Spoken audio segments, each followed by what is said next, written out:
Hey everybody, welcome to DBS Films Podcast. My name is Kellen. With me as always is my brother Brendan, and together we make movies with DBS Films. On today's episode, we're going to hop into part 2 on how to make money in filmmaking in 2022.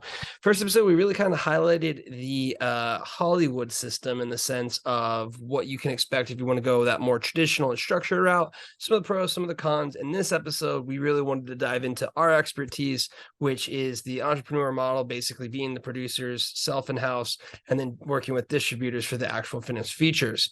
The ideal goal is to make money off of that so you guys are sustainable and being a filmmaker, but we wanted to highlight what you need to expect in order to make that, something that's possible for you, but also other ways potentially you can do more of a marketing or more of just a freelance element to it, as well as how important it is to build a community and potentially doing some content creation. So before we go ahead and hop in, I wanted to basically mention the big pros and cons that we were talking about in the first episode. As we said, the Hollywood system, it's going to have way more stability for you. There's going to be way more consistent opportunities. And, there's going to be a structured system for you. The downside, creativity is not there. Entrepreneur side, you have all the creativity because, at the end of the day, if it's just you and your production, you can basically say and do whatever you want to put your time to. Problem is you're going to be absolutely no stability. And on top of that, not only is it not going to pay, it's going to cost you money typically. So do you want to hop into the overview real quick on kind of the difference between the two systems and then mainly the pros and cons on the entrepreneur or indie production side?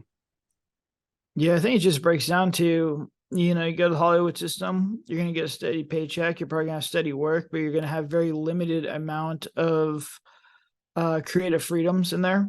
You're going to have producers. You're going to have, the system telling you what to do, what to make, where to be. So unless you're really have a good track record of making great quality products, I think for the majority of directors who are working in the Hollywood system, their ability to, be completely creative and control the situation 100% is very slim. I think there's only a handful of directors who have that creative freedom because they have a track record that shows that, they have the ability to do this. For the indie system, I think you have complete creative control. You can make whatever your heart desires, but I think the money's not there. It's very difficult to make money on indie films. So, that's pretty much the difference. Those are the pros and cons of both ones. You kind of have to figure out what you want to do. And even on the indie model, it's not even that you're not going to get any money. You're going to have to put in your own hard money to get your movies made. So, just keep that stuff in mind when you're trying to decide, what path is right for you. And there's no right or wrong answer. We were talking about in the last episode, like a hybrid method, which works as well. So there's a lot of ways to get where you want to go, but I think you got to figure out where you want to go first. So we're going to go ahead and hop into, as we mentioned, the indie model, just because, again, that is where we're structured at. That's where we're striving to continue to develop as a studio. We are generating revenue at it, but, full disclosure, we're putting all that revenue right back into the movie system. And, we have other daytime job that's basically providing us with other businesses. So it is something where even at this point in time, while we're all growing, you still have to shovel more back into it to make a sustainable product. And, I will say things are going definitely in the correct direction when it comes to how things are going, not only with our community, but with the movies and everything. So we're very confident. It's still going to be something where it's just a lot of a grind. So we want to take all the expertise that we had from basically the past 12 movies we made over 6 years to try and boil it down to give you an idea of how you can actually make money being a filmmaker. And I think it's very simple. I think it's very, very simple, but I think not a lot of filmmakers understand it because unlike them, they haven't really dabbled in business. Both of us are coming from a business background. And in order to make money in filmmaking, you need to get more money than you spend. And it might be very obvious and it might sound like, well, obvious, like, of course, but I think in filmmaking, and it could be because of just how expensive filmmaking is, how the Hollywood system works, there's so many indie productions out there that are looking for budgets of 50, 100, 150, 200, more millions for productions. And I feel like when you have a business mind, you understand your whole goal is to get to a profit margin, to understand, is this just an MVP? Does it work? And I think for the longest time, we had that approach and we continue to have that approach in the sense of how do I make my money back as quick as possible?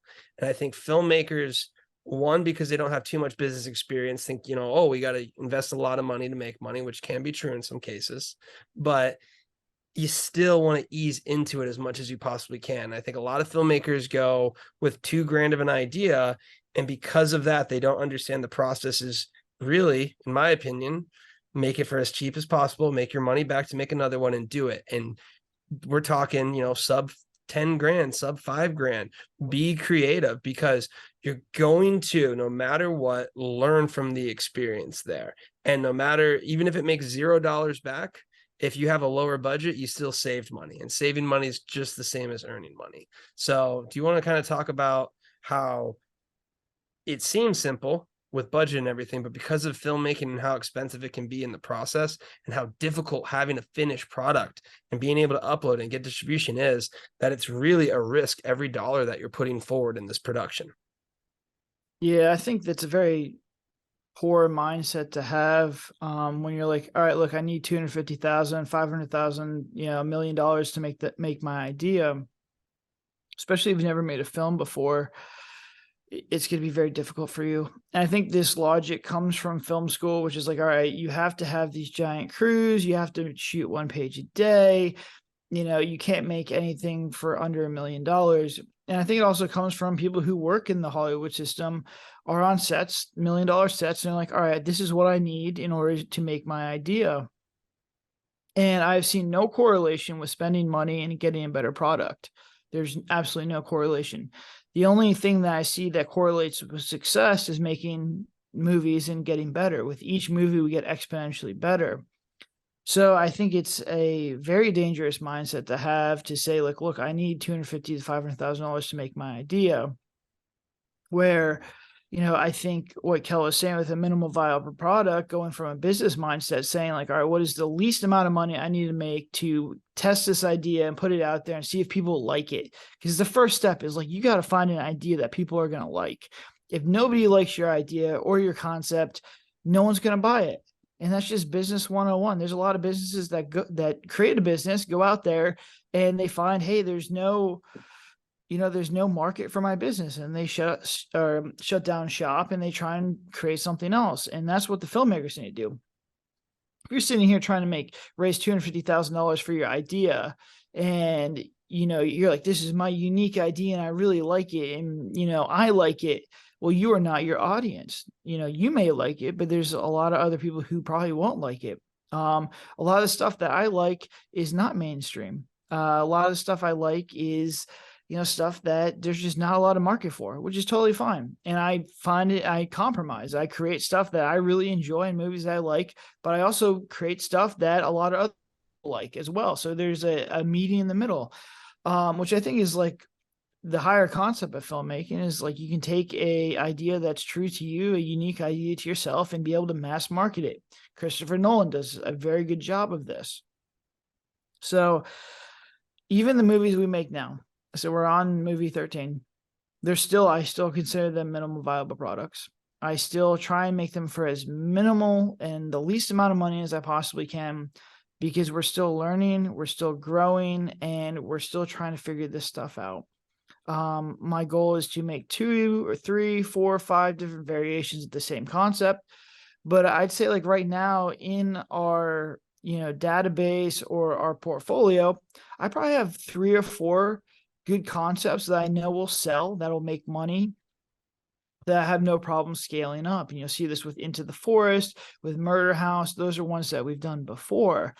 But, the goal is to probably have 4 or 5 of these that, instead of, trying to wade through the darkness and the fog of marketing, I can be like, all right, look, I'm willing to spend more money and scale up because I know people like The Girl in Cabin 13. I know people like The Murder House. I know people like Into the Forest.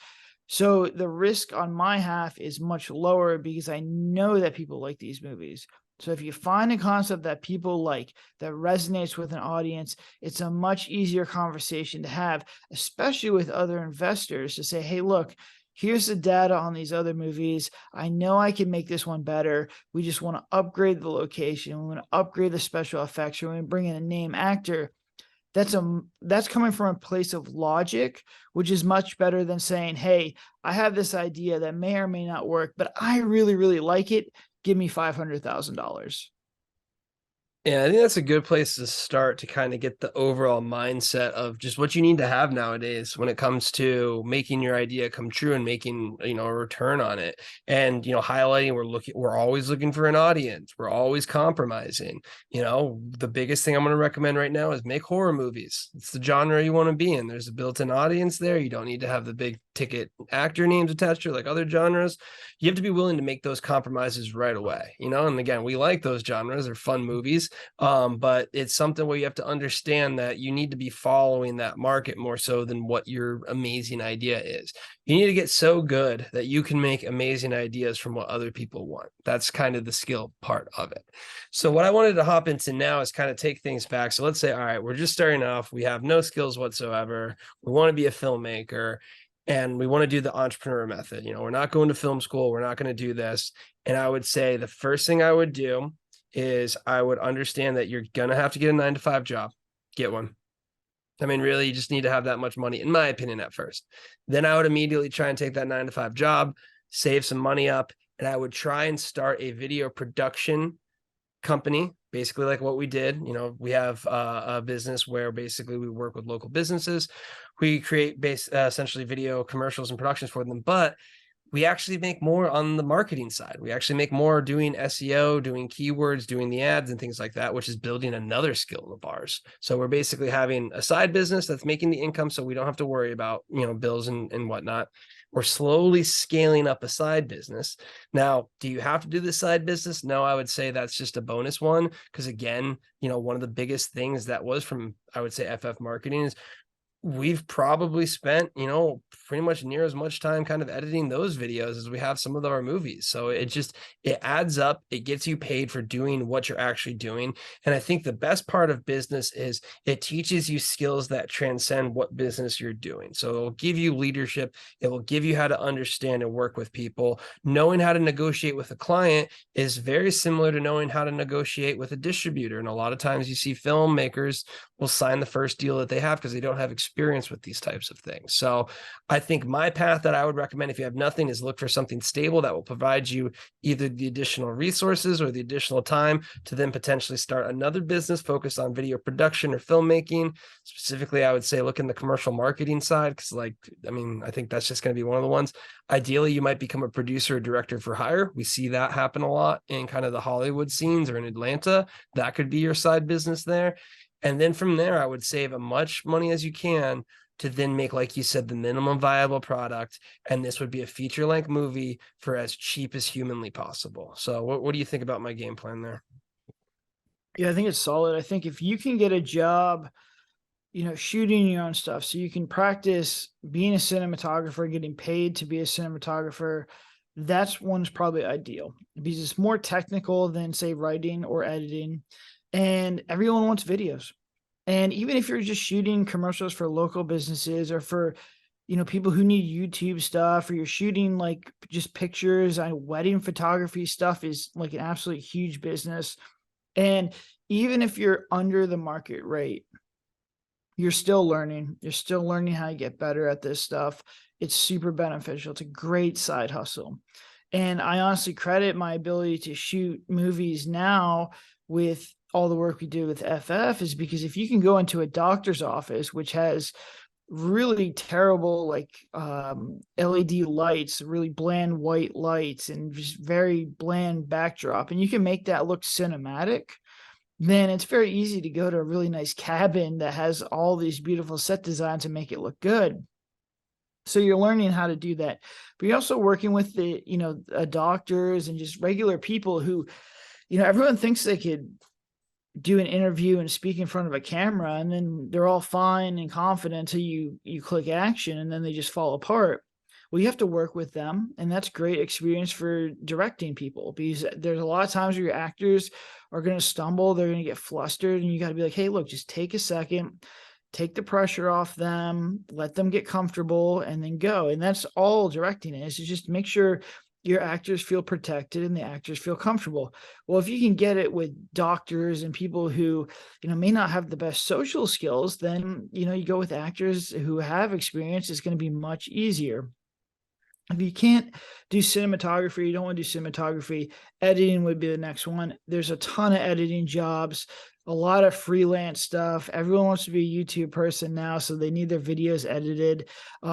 It's a very tedious job that not a lot of people want to do. So there's that. But like I said, and we always say, editing is the most important part of the filmmaking process. And if you can become a really good editor, it's the same way like shooting bland doctor's offices. If you can take some footage that is very bland and there's nothing really cool about it and montage it up and give it your own flair and make it kind of fun and unique, that's a skill in itself. So I would look at those two options, honestly. And then if you're getting paid to get experience, to get reps, it's a win-win, and you're gonna get exponentially better, and you're gonna be able to save money for when you actually want to make your feature film.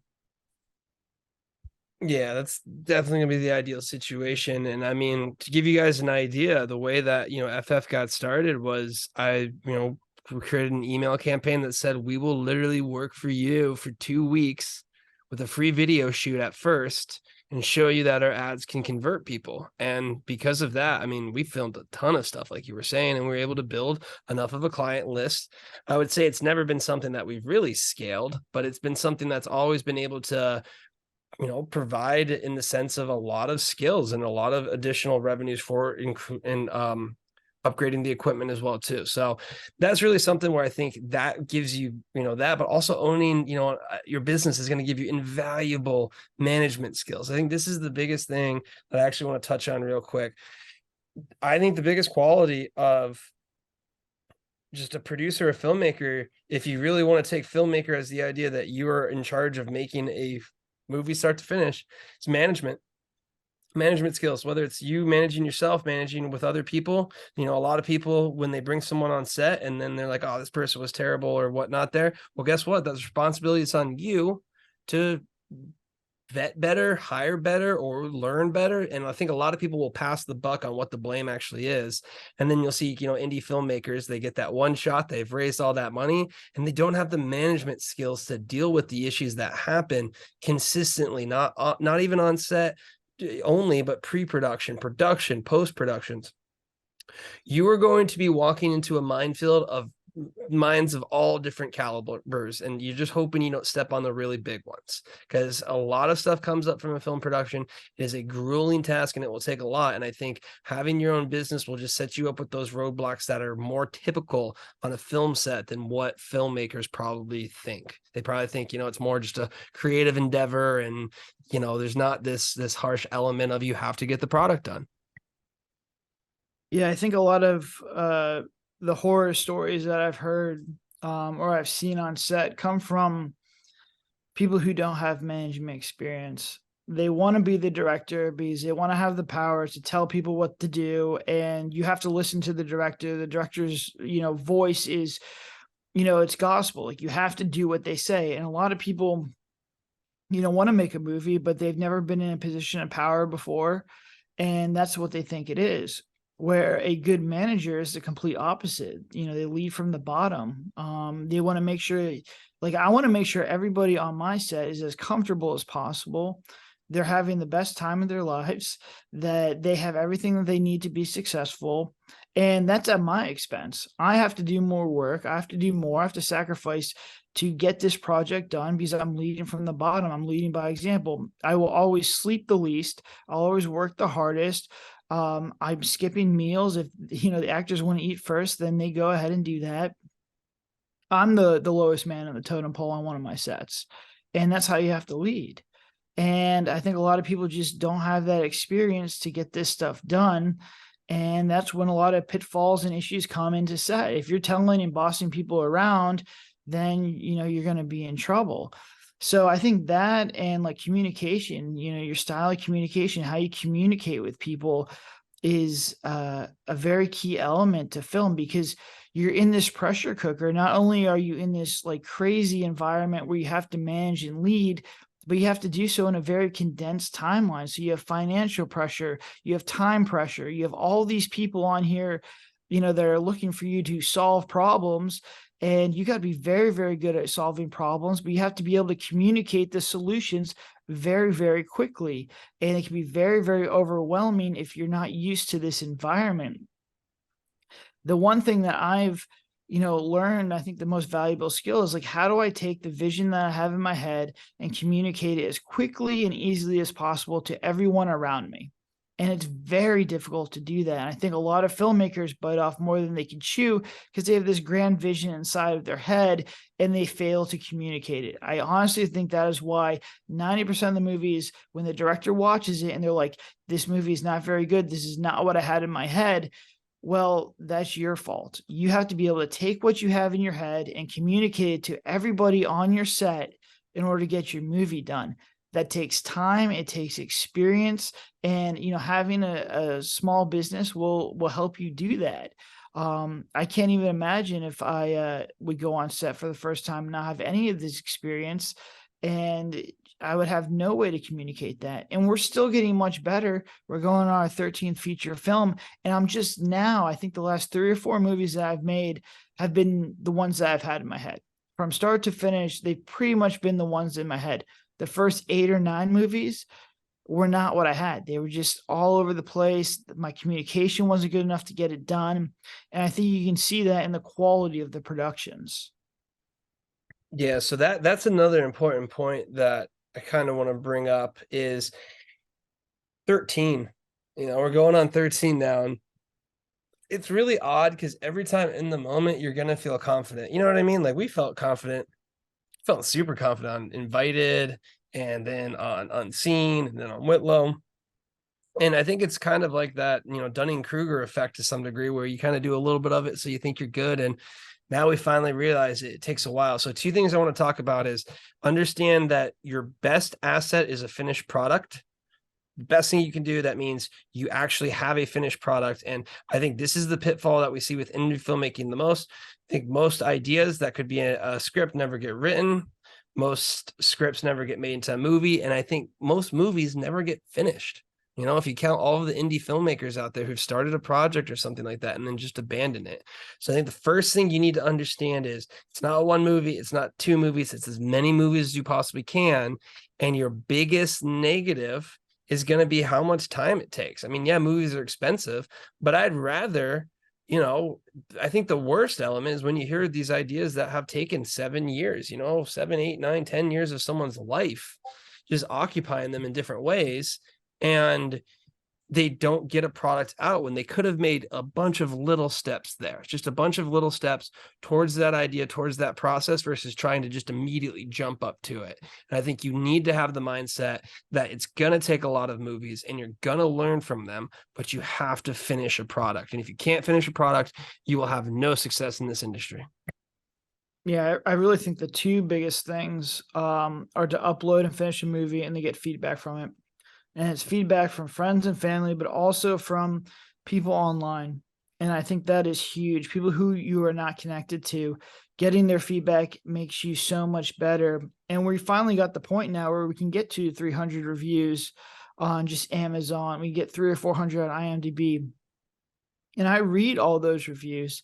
And yeah, some of them are like 1 star, this movie sucked, and that's fine. But a lot of them have very good feedback that I can learn from. I'm like, all right, look, I just won't do that again, or this intro is too slow. We'll just speed it up next time. That's really the juice. That is where you really want to be able to take that feedback and learn from it and get better. But each movie that we do, the jump is exponential. And it's like, if you guys can understand the jump from movie to movie that you make, then it becomes crystal clear that you want to make as many movies as possible. It's just, that is the only metric that for success that I could probably say is 100% going to help you. The more movies you make, the better. If you're sitting here going to be like, all right, this is my one movie, this is my one shot, I'm putting all my effort into one movie because I'm giving it all this time and attention, I don't think that's a way to succeed. I think you kind of got to put your ego aside, make the movie for as cheaply as possible, learn from it, get feedback, upload it, sit down from a top down view and be like, all right, look, this is like what needs to change, what I need to do better, and then make another movie. I'm really excited to get feedback on the shapeshifter. I'm probably over the next week going to do my own self evaluation on what I think, we did well and what I think we can do better. And I'm going to take that into the next movie that I make. And that is the most beneficial feedback I'm going to get. And I guarantee if I try to do that movie again, it would be exponentially better. It'd be so much better that you probably wouldn't even be able to tell the two apart. And, I can see that now because I've made all these movies. I think it's a little bit more difficult of a sell to people who are so focused on their one movie, their one baby, that they kind of get the blinders on. And I just think you got to make as many of these things as possible. You got to put your ego aside. You just got to make these things, and once you're done with one, you just go on to the next one. 100%. You have to get through them and you have to keep making them. So I think those were the important things I really wanted to highlight, because if you don't have that mindset, you're really, the rest of the information we tell you isn't going to help you out too much, in my opinion. Like, you have to understand that mindset, be about that mindset, all those things we talked about, to really kind of grind and make yourself having a legitimate shot at this. So next thing I want to talk about is, hey, I'm actually ready to make a movie. I've done a few shorts now, that I've uploaded. I've worked with this. I have about $10,000 ready for this. What am I going to do? So I think the first thing I recommend is make a horror movie. I really think the idea that we have with horror movies is, it's just in order to try and compete with all the content out there. If you're trying to make an action, you're going to need what? Action scenes. It's going to cost a lot of money. If you're going to try and make romance or comedy, you need an actor. That's going to cost a lot of money. Horror is more of a concept, and horror is more of something that the fans are more understanding of, a low budget, specifically a found footage movie. Found footage movies are absolutely fantastic to get started with. And it's something that we always recommend that you at least try, even if you're not getting started with that. But I would say your mindset needs to be small production, as small as possible. You're going to need to be the writer, unless, you could have like a buddy writing there. I would say you're going to want to be at least the cinematographer and the editor, I would say, is going to be the two things you're definitely going to want to be. I'd also say you're the writer too. There's no reason not to write, do the cinematography, and then edit as well. That way, even if it does take a little bit more time, you get experience with all. You can see which ones you like, which ones you might want to outsource to later sets, but keep it very small. Have like 2 characters, 3 characters, keep them in one location.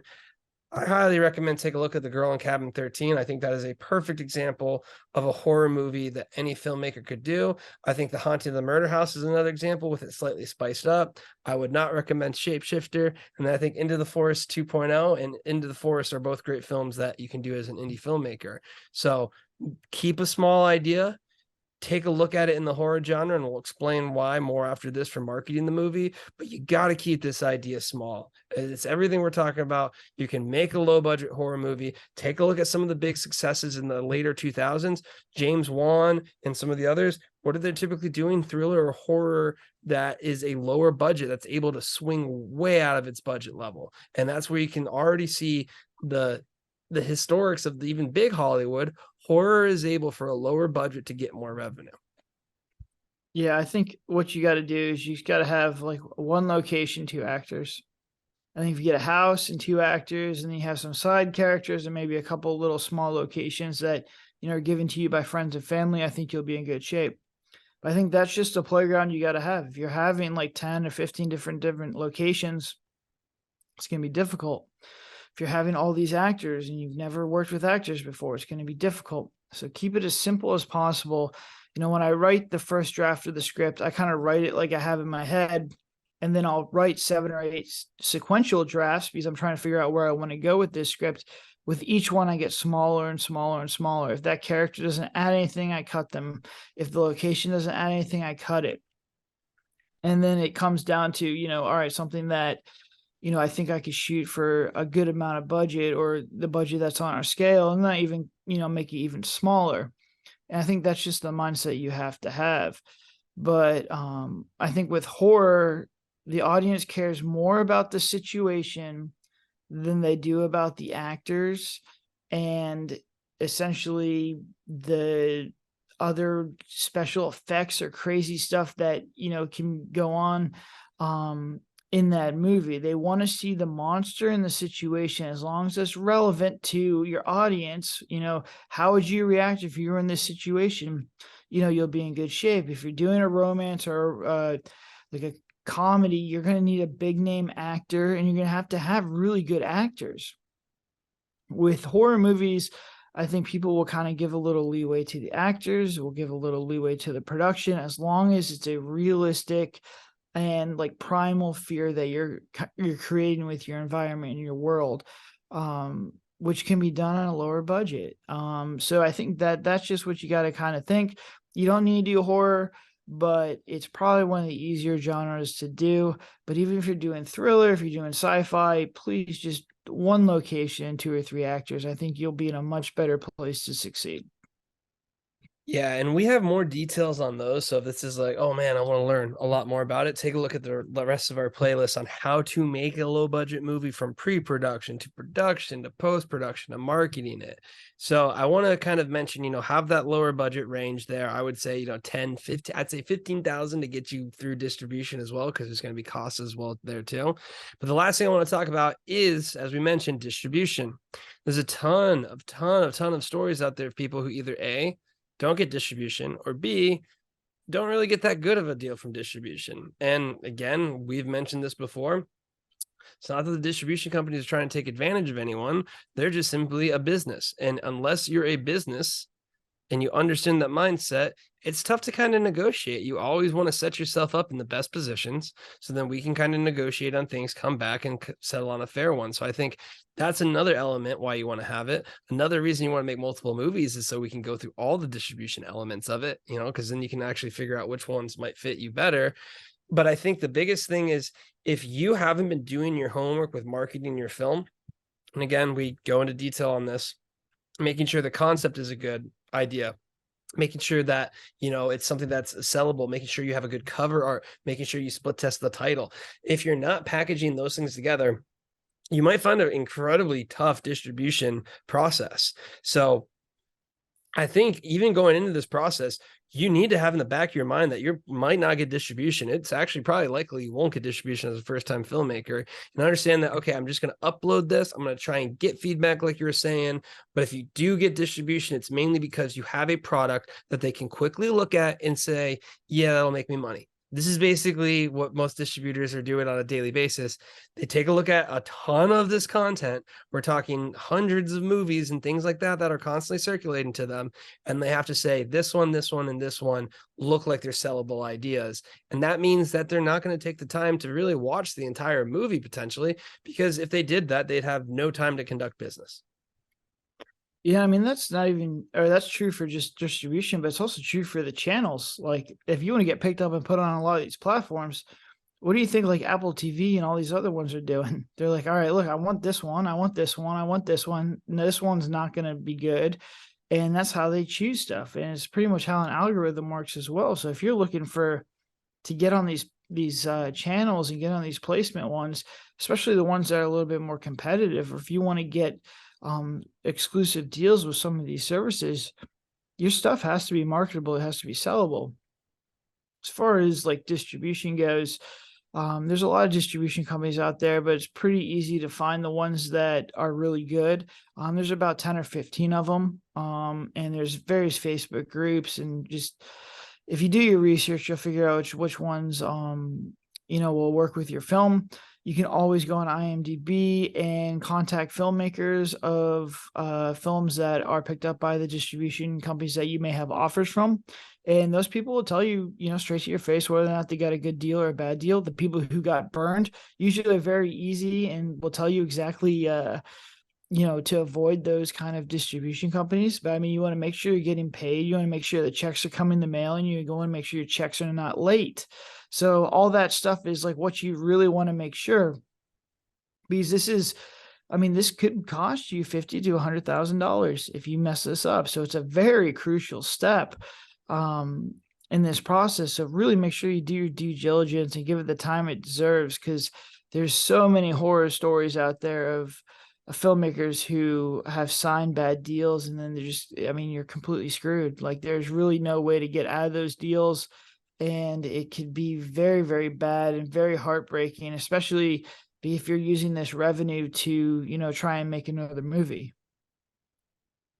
Yeah, so that's going to be, the tough one there is you got to continue to develop the skills and get to the point, as we mentioned, this process where you understand, what the distribution companies are looking for.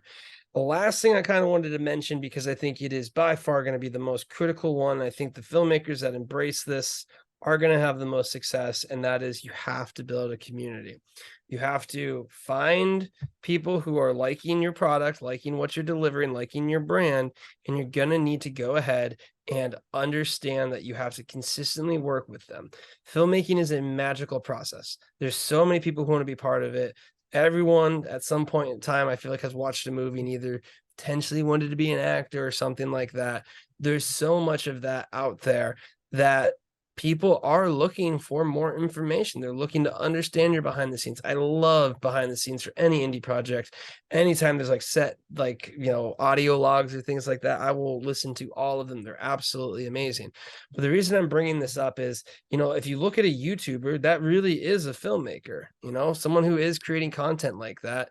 And the way that they're able to have success is by leveraging the community. And I think something surprising is really how movie studios haven't really leaned into it. And it's something that we're priding ourselves on, is creating an active community. We have almost 12,000 members in our Discord now, almost 300,000 on TikTok when it comes to followers.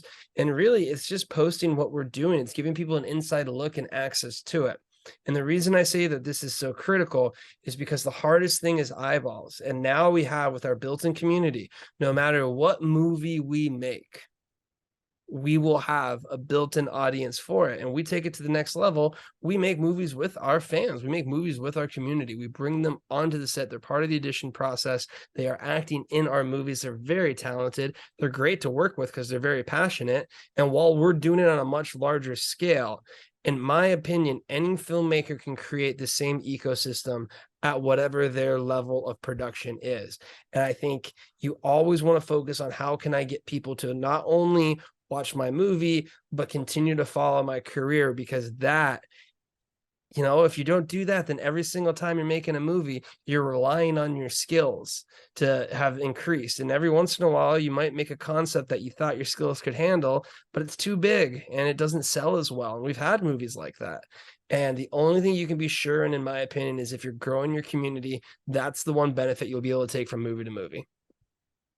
Yeah, I agree. I think the first step of building a solid foundation for your business, your production studio, is finding the people who like your movies. And we're very low budget. Our movies are all made for under $50,000. They're very rough, they're very gritty. There's a lot of issues with them, especially the earlier movies. And that has not stopped us from cultivating an absolutely incredible community. So when someone's like, "Hey, listen, my stuff is too low budget. We don't have the production. I don't think we're going to be able to find fans of our stuff." I said, "That's ridiculous, because there's people who like Gone. That was our first movie. It is not a very good movie at all. There's a lot of issues with it. It's very indie. And there's a lot of people who are like, I think that movie was decent. It had potential. I'd like to see a 2.0 version of it." And that's all you want, man. If your fans are like, all right, like they can see the potential in you, they kind of like where you're going, find those people. But, finding them is only half the battle. You have to be able to capture them and create a community and hold on to those people. Because it's one thing to have someone who watches a movie and is like, "Hey, I like that movie. I like this guy's style." But if you have no way to keep them, to embrace them, to bring them into a community, then they're just going to go off, and, the next time you have a movie, they may just happen to find it again. But if you can get the people involved, you can get your fans involved, you can get them interacting, then it's just that much more powerful, and you're going to supercharge your fans. I mean, one of the guys that I'm following right now just came out with a new movie, just dropped right now, and I'm doing this podcast instead of watching it because I love doing podcasts. But I am like, I'm ready to go watch it. You know, he's cultivated me. I'm ready to go see his film. So I think that that is the most beneficial thing that you can do. But it's a two-step process. You have to find fans, you got to find the people that you like, and then you got to be able to cultivate and, you know, make sure you're rewarding them as well, because they're rewarding you by watching all your stuff. Exactly that. And I think, you know, one of the bigger things too is you can monetize it. I mean, you know, again, for us, our big thing is we want to build the community because they can watch the movies, they can drive that there. But that being said, I mean, we had a successful Kickstarter over $10,000 to basically create a whole bunch of really awesome DBS merch for our fans. We're doing super events for them. We're doing challenges to kind of give back and cultivate the community with a lot of the funds that we did with that. But it's something where, I mean, you look at YouTube, TikTok lives. I mean, we made over $1,500 on TikTok lives, and I'm always like super embarrassed when I get gifts. And the reason I'm bringing this up is people will want to support you if you're honest about what you're doing, and if you're doing it, people want to root for you. That's why we root for any indie filmmaker out there. People want to see you succeed. Some people are going to talk a lot of trash and act like they don't want you to succeed. You got to ignore those people because those are just negative people. But you will find an audience if you keep looking for people who respect what you're doing and they want you to succeed, and that's super critical for building that fan base. So with that being said, we're going to go ahead and wrap up this episode. Be sure to take a look at our Discord channel online if you are interested in being in any of our movies, being part of our process, because again, we make movies for our fans with our fans, because that's exactly what you got to do nowadays. So be sure to check it out. But until then, have a good one.